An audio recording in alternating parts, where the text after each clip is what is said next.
자, 우리 사도행전 7장 51절에서 60절까지의 말씀입니다.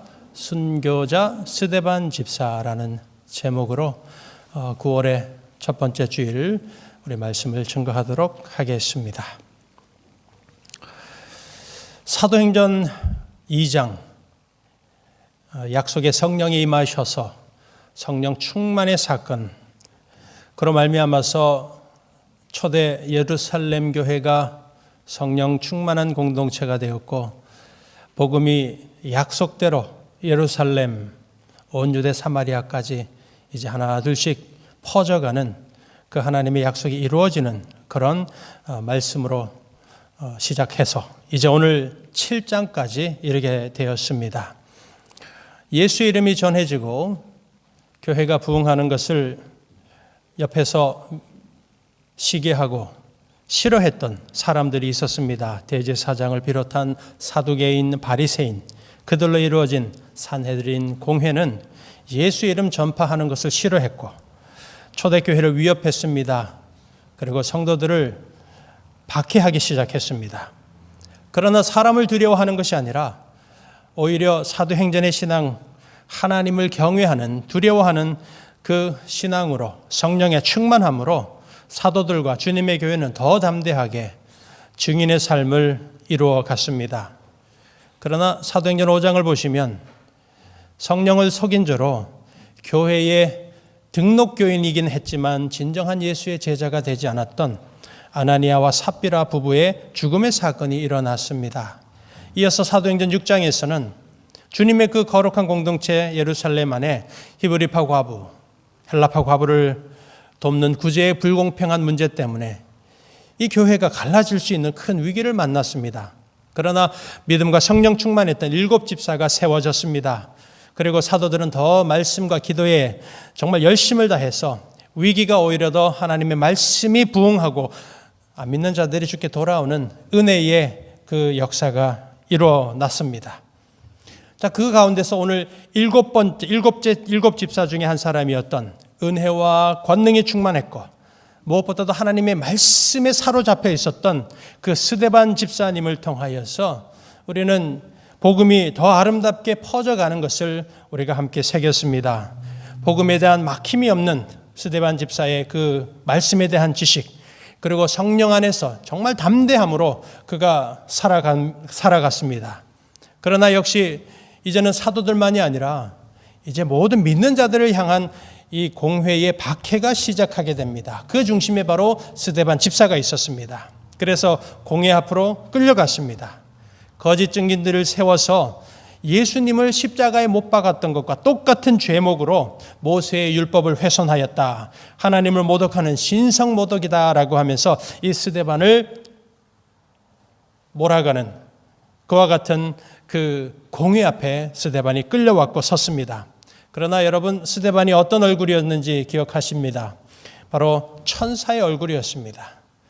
성령의 충만함으로, 그 담대함으로 오히려 복음을 가장 증오하고 동시에 복음의 예수를 죽였던 공회원들 앞에서 스데반 집사님은 예수가 바로 그리스도이시다, 구약의 율법의 완성이시다라는 그 사실을 담대하게 선포했습니다. 우리가 오늘 사도행전 7장의 말씀 51절부터 읽었습니다마는 1절부터 50절까지의 말씀이 바로 그 스데반 집사가 공회 앞에서 담대하게 전했던 구약의 말씀, 구약의 완성으로 예수님이 구세주로 오셨다라는 것을 선포한 설교의 메시지가 1절부터 50절까지의 내용입니다. 이 스데반 집사님의 설교, 복음의 설교요, 그리고 초대교회의 첫 번째 순교자 우리 스데반 집사의 순교의 사건이 오늘 7장을 채우고 있습니다. 1절부터 50절까지를 통해서 구약의 율법의 완성으로 예수님이 오셨다라는 것을 전했습니다. 그 구약의 내용의 성취, 바로 그 스데반 집사의 설교를 듣고 있는 산헤드린 이 공회원들이 바로 불과 몇 달 전에 십자가의 형으로 예수를 죽였음을 담대하게 전합니다. 자, 우리 본문의 말씀, 우리 7장 1절부터 3절 첫 시작의 구절을 함께 읽어보도록 하겠습니다. 자, 1절에서 3절입니다. 시작. 대제사장이 이르되 이것이 사실이냐? 스데반이 이르되 여러분 부형들이여 들으소서. 우리 조상 아브라함이 하란에 있기 전 메소포다미아에 있을 때에 영광의 하나님이 그에게 보여 이르시되 내 고향과 친척을 떠나 내가 내게 보일 땅으로 가라 하시니. 지금 천사의 얼굴을 하고 있는 스데반을 향하여서 대제사장 공회의 의장입니다. 그가 질문을 합니다. 1절에 보니 이것이 사실이냐?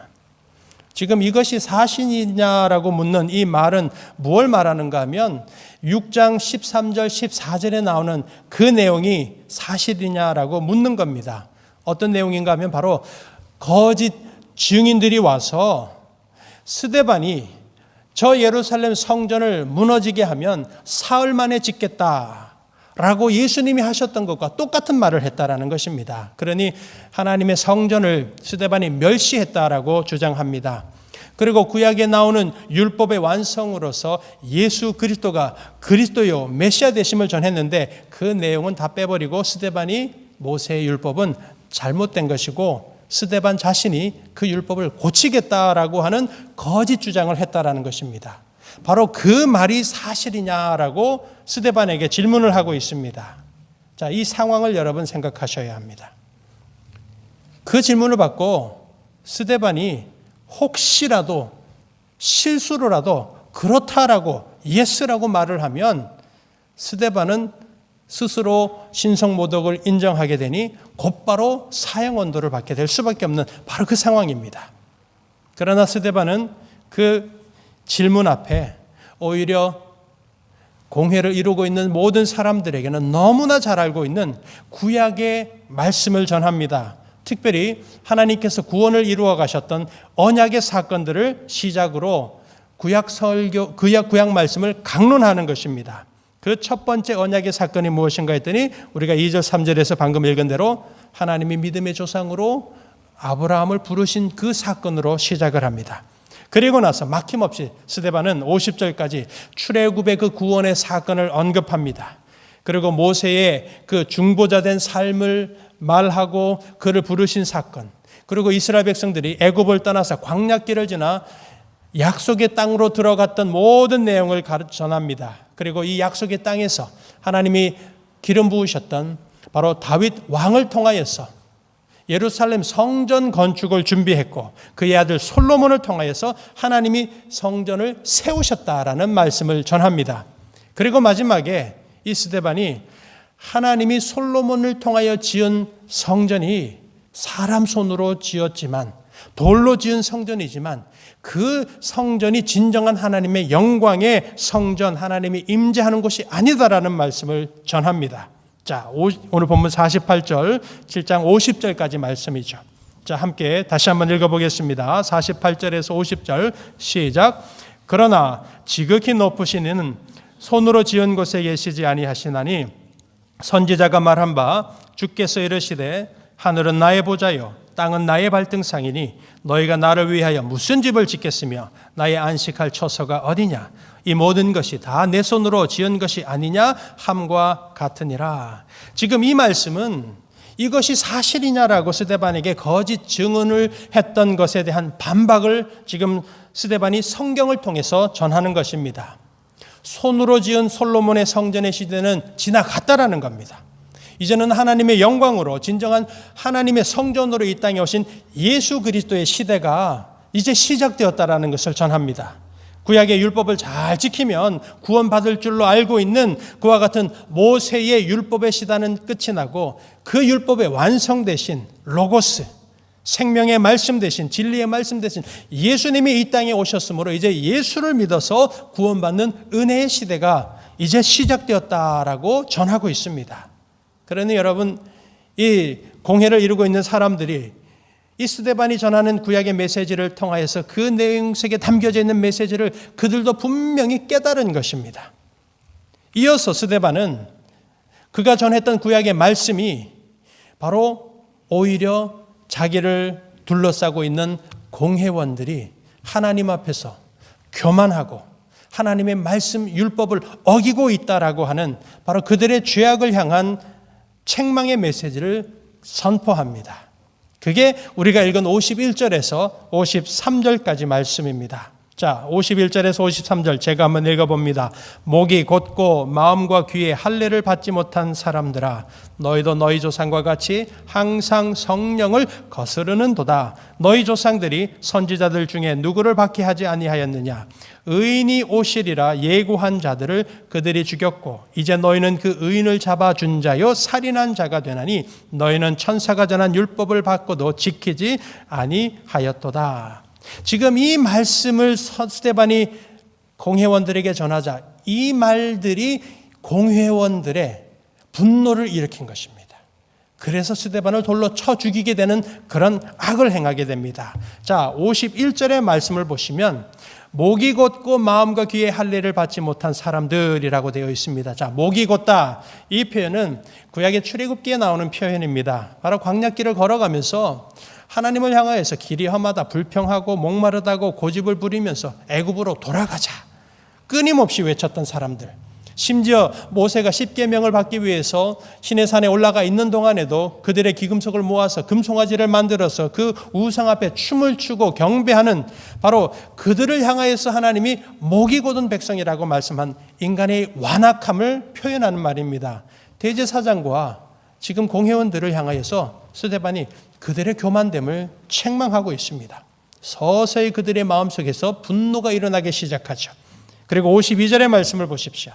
이 52절의 말씀은 선지자, 구약의 선지자들이 오히려 죽임을 당했다. 하나님의 말씀을 전했기 때문에. 그런데 지금 이 말씀 속에 나오는 선지자는 이 공회를 이루고 있는 대제사장, 사두개인, 바리새인들에게는 그들이 가장 존경하는 사람들입니다. 그런데 오히려 더 그 구약의 선지자를 죽인 자들과 같이 그들이 예언한 메시아를 잡아 죽인 살인자가 바로 공회원 여러분들이다라고 하는 이 책망의 메시지를 던지고 있는 겁니다. 그리고 53절에 나오죠. 천사가 전한 율법을 받고도 지키지 않는다. 이 말은 율법이라면 목숨을 걸고 지켰던 이 공회원들의 가슴 속에 정말 날카로운 비수가 되어서 그들의 마음에 깊이 박혀버렸습니다. 왜냐하면 모세의 율법을 마음대로 고친다라고 하는 죄악 때문에 끌려와서 사형받아야 될 사람이 스데반인데 오히려 그 죄악을 지은 사람들이 누군가 했더니 구약의 율법을 제대로 깨닫지 못하고 그 율법을 제대로 가르치지도 않고 율법의 완성 예수님을 오히려 죽여버렸으니 그 죄악이 공회원들에게 있다라는 바로 그 말을 스데반이 하고 있기 때문입니다. 그러니 여러분, 스데반이 지금 정죄받는 자리에서 실제로는 대제사장, 사두개인, 바리새인 그들이 지은 그들의 죄가 밝히 드러나는 그 상황이 되어버린 것입니다. 그래서 이제 이 공회의 자리에서는 이제 두 가지 선택의 옵션이 있는 겁니다. 공회원들이 자기들의 죄악이 드러났을 때 공의로운 하나님 그 말씀 앞에 첫 번째 반응은 진정으로 그들의 죄악을 깨닫고 회개하고 죄사함 받아서 구원으로 나아가는 선택의 반응, 믿음의 반응을 할 수가 있습니다. 아니면 두 번째는 자신들이 지금 그 죄악을 그냥 계속 덮어버리고 감춰버리고 하나님의 말씀을 들었지만 계속해서 그 멸망의 길을 가는 불신앙의 반응. 이 두 가지 반응 이제 남아있는 것입니다. 그런데 공회원들이 어떤 선택을 했습니까? 두 번째, 불신앙의 반응을 했습니다. 54절이 그걸 증명하는 말씀입니다. 자, 54절 말씀입니다. 함께 한번 읽어봅니다. 시작. 그들이 이 말을 듣고 마음에 찔려 그를 향하여 이를 갈거늘. 성경에서 이를 간다라는 표현이 나올 때는 지금 이 본문에서는 이 공회원들이 이성을 상실한 상태가 되었다라는 그런 의미가 됩니다. 지금 그들의 분노가 극에 달해서 더 이상 참지 못하고 폭발 직전이라는 것입니다. 그래서 이를 갈다라는 이 표현은 이제 폭력적인 상황이 되고 있다라는 뜻입니다. 스데반을 정말 공회원들이 당장이라도 내려가서 그 스데반을 돌로 쳐서 그들이 죽이고자 하는 바로 그 상황을 지금 설명하죠. 그래서 스데반의 죽음이 이미 정해진 상황이라는 것 또한 바로 이 이를 갈다라는 말을 보면서 알 수가 있습니다. 지금 이 마음에 찔려서 이를 가는 악한 반응.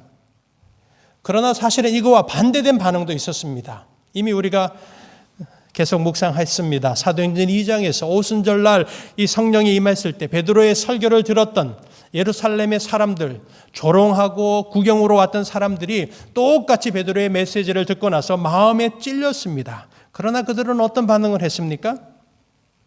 우리가 어찌할꼬? 믿음의 반응이 일어났습니다. 그래서 3,000명이 오순절 성령 강림일 날 죽게 돌아오는 구원의 역사가 시작된 거죠. 자, 이렇게 180도로 이렇게 다른 복음에 대한 사람들의 반응, 하나님의 말씀에 대한 이 180도로 다른 반응이 과연 어떻게 이것이 일어날 수 있겠습니까? 그 이유는 다른 게 아닙니다. 하나님의 말씀을 듣고서 진리의 영 성령 하나님이 역사하는 사람과 그렇지 못하고 오직 인간의 지식과 사람의 생각으로만 판단하는 거죠. 스데반이 말한 표현으로 말한다면 마음의 할례를 받지 못하고 귀가 할례를 받지 못한 육신에 속한 사람들의 반응이라는 것입니다. 여러분, 지금 오순절 성령 강림일 날 일어났던 마음에 찔려 우리가 어찌할 거라는 믿음의 반응, 그리고 이 스데반 집사의 죽음의 사건 속에서 산헤드린 공회원들이 보여주고 있는 마음에 찔려서 이를 가는 이 반응, 여러분, 이 반응, 두 가지 반응은 오늘 바로 이 자리에서도 일어나고 있다는 사실을 우리가 잊지 말아야 합니다. 하나님의 말씀이 선포되고 그 말씀을 듣는 이 순간에도 분명히 나타나는 반응임을 우리가 분명히 기억해야 합니다. 여러분은 예배를 드리고 하나님의 선포되어지는 말씀을 듣고 난 이후에 마음에 찔림이 있고 회심과 삶의 변화의 반응을 하면서 살아가는 사람이 있는가 하면 그냥 한번 듣는 그 소리 귀로 듣고 한쪽 귀로 또 흘려버리고 말씀을 듣기 전이나 말씀을 듣고 나서나 아무런 변화가 일어나지 않는 그런 두 가지의 반응이 지금도 일어나고 있는 것입니다. 우리가 이 사실을 기억해야 합니다. 그래서 모든 공회원들이 마음에 찔려 이를 가는 그 반응을 보면서 스데반 집사의 그 모습은 그런 어떤 모습으로 다시 변화가 됩니까? 놀랍게도 성령 하나님이 더 충만하게 임하게 됩니다. 그래서 그가 하늘을 바라보면서 환상을 보게 됩니다. 자, 55절과 56절 말씀입니다. 함께 읽어보겠습니다. 시작. 스데반이 성령 충만하여 하늘을 우러러 주목하여 하나님의 영광과 및 예수께서 하나님 우편에 서신 것을 보고 말하되 보라 하늘이 열리고 인자가 하나님 우편에 서신 것을 보노라 한데, 지금 이 스데반이 이 공회에서 이 환상을 본 것은 아주 중요한 의미가 담겨져 있습니다. 첫 번째는 지금까지 스데반 집사가 설교하고 그가 믿고 부활의 예수님에 대하여서 선포했던 복음의 모든 내용들이 사실이라는 것이 증명이 되는 사건입니다. 이 환상을 통해서 보여지는 겁니다. 그리고 두 번째는 공회 가운데 스데반 집사가 서 있습니다. 그런데 그가 환상을 봄으로써 바로 그 산헤드린 공회 안에 그 자리에도 인자 되신 예수님께서 지켜보고 계시고 그 믿음의 성도가 있는 그 자리에 주님이 그 자리에 함께 계시다라는 것을 확증해 주는 바로 그 의미를 담은 환상입니다. 스데반이 본 이 환상, 사람들이 흔히 말하는 이 정신적으로 두려움이 있거나 무언가 아주 스트레스에 확 짓눌려 가지고 사람이 헛것을 본 것이다라고 이렇게 주장을 한다면 그 주장은 그 어떤 근거도 없습니다. 왜 그렇습니까? 6장에서부터 7장 전체 내용을 보십시오. 스데반이 두려워하는 모습이 있었습니까? 스데반이 어떤 마음에 심리적으로 짓눌림이 있었습니까? 아닙니다. 그는 오히려 더 또렷하게 천사의 얼굴 성령의 충만함으로 구약의 그 말씀들을 막힘이 없이 선포하고 전하는 그런 모습을 보였습니다. 결코 아닙니다. 그래서 이 스데반이 본 이 환상은 하나님이 보여준 환상입니다. 우리 사도행전 10장을 이제 우리가 다시 나중에 묵상하겠습니다만 사도행전 10장에서도 바로 이렇게 하나님의 환상을 통해서 복음의 문이 이방인에게 활짝 열리는 사건이 일어납니다. 그와 같은 환상입니다. 사도 베드로가 이방인에게 복음 전하는 것을 주저주저 할 때 그가 비몽사몽 중간에 하늘의 문이 열리고서 하늘에서 큰 보자기가 임하죠. 그 안에 정결법에 어긋나는 온갖 불결한 것들이 있고 그것을 먹으라. 큰 보자기의 환상. 여러분, 그 환상과 같은 환상인 것입니다. 하나님이 보여주신 환상. 그러자 그 공회원들의 반응은 더 이상 참을 수가 없어서 소리를 지릅니다. 귀를 막습니다. 그리고 스데반을 성 밖으로 끌고 가서 돌로 쳐 죽이게끔 합니다. 57, 58절 말씀이죠. 그들이 큰 소리를 지르며 귀를 막고 일제히 그에게 달려들어 성 밖으로 내치고 돌로 칠세 증인들이 옷을 벗어 사울이라 하는 청년의 발 앞에 두니라. 우리가 한 가지 조금 기억해야 될 부분이 있습니다. 예수님은 공회에서 사형 언도를 받고 빌라도에게 가서 사형 언도를, 법적인 사형 언도를 받았습니다. 그런데 스데반은 그러지 않았습니다. 이게 무슨 의미인가? 앞서 말씀드린 이를 갈았다. 이 공회원들이 정말 악으로 가득 채워져서 로마의 법이고 없었던 겁니다. 그냥 스데반을 죽이는 그와 같은 악을 행한 것입니다. 그런데 그 자리에 사울이라는 이름, 바로 예수님의 부르심을 받기 전에 바울의 그 이름이 처음으로 등장하죠. 스데반 집사의 순교 현장에 있었습니다. 구경꾼이 아니라 그 사건의 중심 인물로 사울이 등장하고 있습니다. 이렇게 돌에 맞아 죽어가던 스데반 집사님이 그의 마지막이 59절 60절의 말씀대로 주여 내 영혼을 받으소서, 이 죄를 그들에게 돌리지 마옵소서라는 그 고백을 하면서 주님이 가신 그 순교의 길을 걸어갔습니다. 그러나 부활의 주님과 함께 스데반은 영원한 생명으로 들어가는 그와 같은 사건입니다. 그래서 스데반이 죽었더라가 아니라 잠자더라, 자더라라는 말씀을 기록하고 있는 것입니다. 이 스데반 집사의 복음의 설교, 그의 순교의 사건이 이제 촉매제가 됩니다. 예루살렘 성 안에 복음이 충만했습니다. 교회의 성도들이 정말 담대하게 예수 믿는 성도의 삶을 살았습니다. 이제 그들을 향하여서 산헤드린 공회가 이 스데반 집사의 죽음으로부터 시작해서 조직적으로 그리고 아주 철저하게 박해가 시작됩니다. 그게 8장 1절, 우리가 다음 주에 묵상할 그 8장 1절의 말씀 속에서 그 상황을 설명하죠. 사울은 그가 죽임당함을 마땅히 여기더라. 그날에 예루살렘에 있는 교회에 큰 박해가 있어. 바로 박해가 시작되는 것입니다. 한 사람이 예수를 전하다가, 우리에게는 주일학교 때부터 배웠던 내용입니다.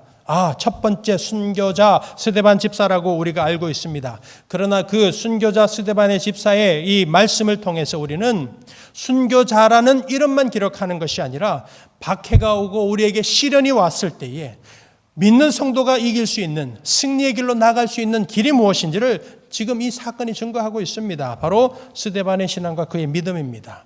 순교자의 신앙, 순교자의 믿음이 그 어느 때보다 시련 중에 있는 성도에게, 박해를 당하고 있는 우리들에게 필요하다라는 것이 입증되고 있는 것입니다. 자, 이제 오늘 본문에서 기록하고 있는 우리 스데반이라고 하는 이 믿음의 인물의 위치가 얼마나 중요한지를 한번 생각해 볼 필요가 있습니다. 6장과 7장 본문의 말씀밖에는 스데반에 대한 내용이 없습니다. 그런데 오늘 본문 7장 말씀만 보더라도 이 스데반의 위치가 얼마나 중요한지를 발견할 수 있습니다. 사도행전 28장까지 있습니다. 많은 사람들의 이름이 등장하고 그들의 삶이 증거됩니다. 그런데 사도행전에서 가장 긴 내용, 긴 구절이 바로 이 7장입니다. 60절까지 있죠. 동시에 베드로도 설교를 많이 하고 바울의 설교도 사도행전에 기록합니다마는 가장 길고 그러면서도 가장 복음의 내용을 잘 담고 있는 설교 중에 하나가 바로 이 스데반의 집사의 설교입니다. 우리 지난주에도 말씀을 드렸습니다. 스데반은 초대교회의 첫 번째 순교자일 뿐만 아니라 우리가 놓치고 있는 부분을 늘 새겨야 된다고 말씀을 드렸죠. 그는 하나님의 말씀의 사람이었다라는 것, 말씀의 지식과 지혜의 사람이었다라는 것을 우리가 분명히 기억합니다. 여러분, 그게 증명되고 있는 게 이 7장의 말씀입니다. 그가 공회 앞에 끌려올 때 설교문을 어떤 내용을 설교할 것인지 그가 준비를 한 게 아닙니다. 설교 원고가 있었던 것도 아니고 내가 그 앞에 가면 이러이러한 말로 내가 그들에게 말하리라고 하는 어떤 설교문을 외운 것도 아닙니다. 미리 준비한 것도 아니었습니다. 날마다 성령 충만으로 살았다라는 것입니다. 날마다 하나님의 말씀을 가까이 하고 날마다 예수의 은혜로 살았던 사람이라는 것이 지금 입증되고 있습니다. 여러분, 위기 속에서 우리가 시련을 만났을 때 믿음의 역사를 체험하고 싶다라면, 또 하나님의 약속을 붙잡고 시련 속에서 흔들림 없는 성도로 살아가기를 위해서 우리에게 필요한 것이 뭐겠습니까? 위기 때만 성경을 찾습니다. 시련이 왔을 때만 기도합니다. 고통이 내 삶 가운데 임했을 때만 예수의 이름을 부르고 하나님을 찾는 경우가 얼마나 많습니까? 물론 그것도 은혜죠. 그렇게라도 주님을 붙잡고 은혜를 경험할 수가 있으니 그것도 분명히 중요합니다. 그러나 과연 그것이 진정한 그리스도인의 믿음의 역사를 체험하는 삶인가? 라고 본다라면 우리는 그렇지 않다라고 말합니다. 그보다는 매일의 삶 속에서 성경을 읽고 묵상해야 하는 것, 내 삶이 평안할 때에 그때 오히려 더 하나님의 뜻을 구하는 기도로 살아가야 하는 것, 고통의 날이 내게 찾아오기 전에 먼저 십자가의 주님의 고난을 묵상하면서 그 주님의 이름을 날마다 부르짖고 주님을 가까이 하는 그 사람, 그가 바로 위기 속에서 평안을, 시련 속에서 소망을, 고통 중에 예수와 동행하는 믿음의 역사를 체험하는 성도임을 믿으시기 바랍니다. 그와 함께 오늘 사도행전 7장의 스데반의 이 사건 속에서 우리가 꼭 새겨야 할 보다 더 중요한 메시지가 하나 있습니다. 7장의 시작에서 대제사장이 이 질문을 했다고 말씀드렸습니다. 이것이 사실이냐? 자, 거짓 증언들이지만 이것이 사실이냐는 말 앞에서 스데반이 만일 예스라고 실수라도 하면 그는 죽을 수 있는 상황이라고 말씀을 드렸습니다. 자, 이 상황을 기억하십시오. 스데반은 자기의 생명이 그 순간에 있다라는 것을, 달려 있다라는 것을 알았습니다. 그래서 스데반이 이것이 사실이냐라고 물어봤을 때 아닙니다. 저 증언들은 다 거짓말입니다. 나는 그렇게 하지 않았습니다. 나는 이렇게 살았습니다. 나는 이런 말을 했습니다. 여러분, 스데반이 자기의 어떤 무죄함을 주장하고자 하는 그런 논리, 그런 말을 했는가라고 본다라면 그런 내용은 하나도 없습니다. 만일 스데반이 자기가 그 위기 속에서 빠져나갈 방법으로 돌에 맞아 죽지 않기 위하여서 이러저러한 자기의 주장을 피고 자기의 무죄함을 주장했다라면 돌에 맞아 죽는 일은 없었을 수도 있습니다. 그러나 스데반은 자기 살 길을 찾지 않았다라는 것입니다. 나의 무죄함을 해명하지 않았습니다. 오히려 그는 하나님의 약속의 말씀을 들고서 복음의 예수 그리스도가 구원의 주님, 약속의 율법의 완성이다라는 메시아 되심을 선포했습니다. 그것 때문에 돌에 맞아 순교를 당했죠.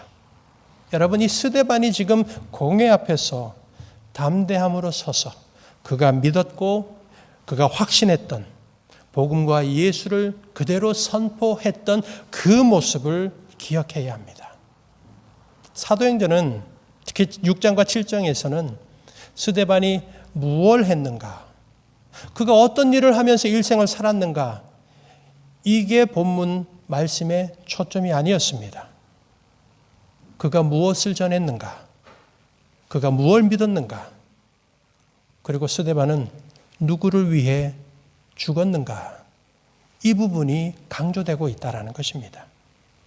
그래서 오늘 이 7장의 스데반의 삶을 통해서 우리 모든 믿는 자에게 주는 아주 중요한 삶의 대원칙이 증거되고 있는 겁니다.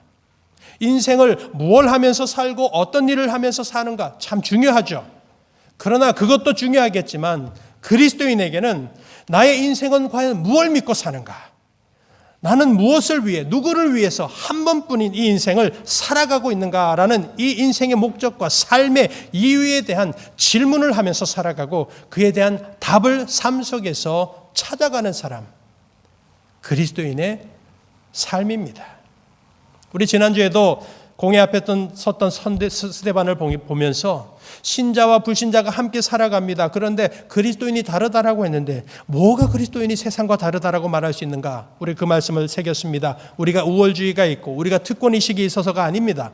그리스도인은 십자가의 은혜를 품고 살기 때문에 다르고 성령의 충만으로 살기 때문에 다르고 세상에 속한 것이 아니라 예수에게 속했기 때문에 다르다라고 말씀을 드렸습니다.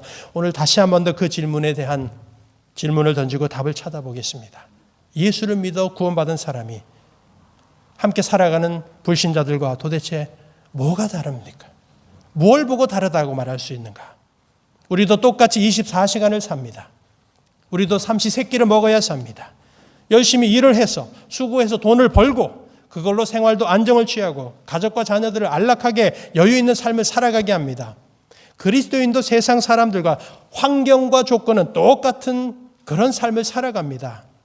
예수 믿는다고 우리에게 25시간, 26시간이 있는 게 아닙니다. 예수 믿는다고 해서 세상 사람들이 특별 대우해 주는 것이 아닙니다.